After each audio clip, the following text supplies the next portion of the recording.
समर्थ. ओम साईराम. आपल्या चॅनल साई सात सात मध्ये मनापासून हार्दिक स्वागत आहे. मराठी पंचांगानुसार चंद्रक्षेत्र महिन्यात आपले नवीन वर्ष सुरू होते. या नवीन वर्षात आपण गुढी उभारतो. गुढी आपण का उभारतो? तर प्रभू श्रीराम 14 वर्षाचा वनवास आपल्या राज्यात परतलेले. त्याचा उत्साह आणि आनंद सोहळा करण्यासाठी सगळ्या प्रजेने आपल्या दारोदारी मोठमोठ्या रांगोळी करून गुढी उभारल्या होत्या. त्यालाच आपण गुढीपाडवा असे म्हणतो. तुम्हा सर्वांना गुढीपाडव्याच्या हार्दिक शुभेच्छा. या महिन्यात आपण आनंद उत्सव झाला आहे, कारण आपली भारतीय इंडिया टीमने वर्ल्ड कप जिंकला आहे व इतिहास घडविला आहे.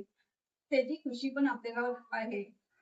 आणि मी आता माझी देवाची पूजा झाली आहे. मी आता गुढी उभारणार आहे. तुम्ही माझा व्हिडिओ शेवट मी त्याच्यामध्ये तुम्हाला सांगणार आहे गुढीला कोणत्या कलरची साडी वापरू शकतो व कोणत्या कलरची साडी वापरू नये.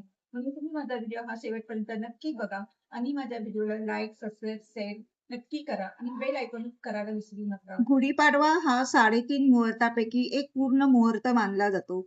या दिवशी वास्तू खरेदी करणे, नवीन व्यवसायाला सुरुवात करणे, कोणतेही शुभ कार्याला शुभ मानले जाते. गुढी उभी करण्यासाठी लागणारे साहित्य म्हणजे बांबूची काठी, आंब्याची पाने, कडुलिंबाची पाने, तांब्याचा कलश, हार, हळदी कुंकू, साखरगाठी आणि मोठी गोष्ट म्हणजे साडी. आता गुढीला उभी करण्यासाठी साडीचे शुभ कलर कोणते आहेत? एक आहे केसरी रंग, कारण गुढी ध्वजाचे प्रतीक आहे. यामध्ये लाल रंग, पिवळा, भगवा रंग दिसतो.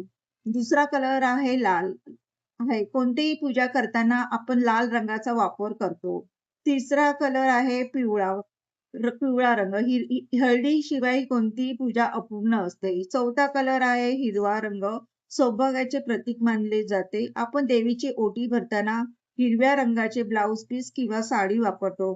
आता 2 अशुभ रंग आहे, हे कधी वापरू नये. एक आहे काळा आणि दुसरा आहे पूर्ण सफेद रंग.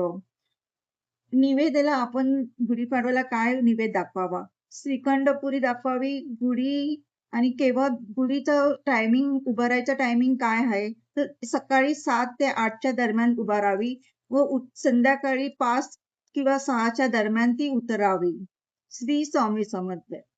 गुढीपाडव्याचा सण आता उभारा रे गुढी, नव्या वर्षाच दिन सोडा मनातली आढी. गेली आढी आता पाडवा